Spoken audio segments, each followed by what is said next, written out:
السؤال: هل يجوز للرجل أن يعرض ابنته وأخته على الرجل الصالح وأهل القرآن؟ فاسمع إذن. هذا هو عثمان بن عفان رضي الله عنه وأرضاه. النبي كان له رقية وأم كلثوم قد خطبتا لعتبة وعتيبة ابن أبا لهب. أبو لهب أبو لهب وهذا عم النبي، كان في بادئ الدعوة. دول بقى يعني ولاد عم النبي.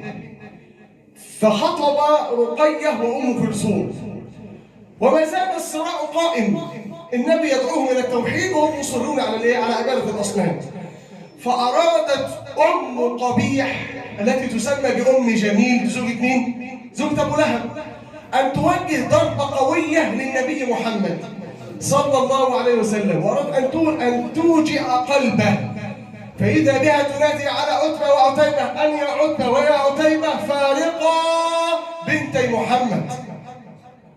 افسحوا الخطوبة، مش عايزين نعرفهم. ادوا له ضربة قوية تصيبوا بناته، وخيرا أن فعلتم. كان النبي يريد ذلك ولكنه لا يريد أن ينقض العهد معهم.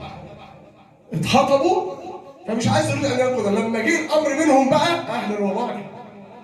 ففرح النبي فرحا شديدا إن عتبة وعتيبة يلا المركب اللي تودي. الشاهد إن عثمان بن عفان أول ما سمع بفسخ تلك الخطوبة أسرع إلى النبي محمد ليتقدم لخطبة رقية، فقبله النبي. فتزوج عثمان بن عفان رقية بنت رسول الله صلى الله عليه وسلم. وشاع في ذلك الوقت أن خير زواج هو زواج عثمان ورقية. كان زواج كده بيقولوا مثالي. وإذا بمرة من المرات يدخل النبي على عثمان بن عفان ورقية، وإذا برقية تغسل رأس عثمان، فإذا بالنبي يوصيها ويقول لها: يا رقية أحسن التبعل إلى أبو عبد الله، يعني عثمان بن عفان، أحسن التبعل إلى أبو عبد الله فإنه أشبه خلق الله بي خلقا. ده أشبه الناس بي خلقا، فخلي بالك منه. ده بيوعظ بقى؟ بيوصي بنته على على زوج بنته. الشاهد مع الوقت ماتت رقية.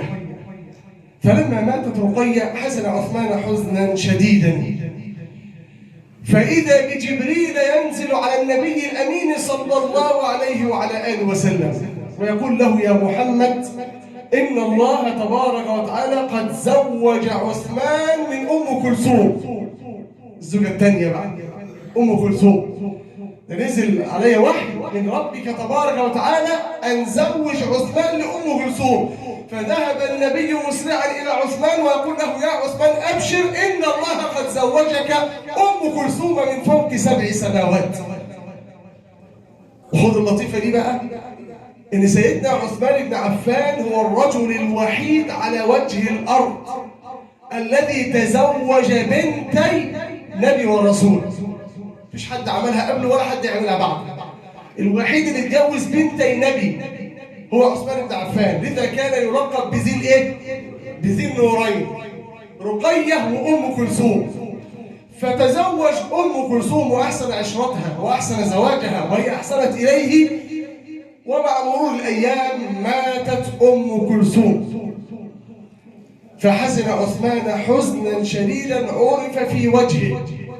وحزن النبي صلى الله عليه وسلم لحزن عثمان، واغتم النبي لغم عثمان حتى دنا من أذن عثمان وقال: يا عثمان، والله إنه قد أغمني ما أغمك وأهمني ما أهمك. ويا عثمان، والله لو عندنا الثالثة لأعطيناها إياه.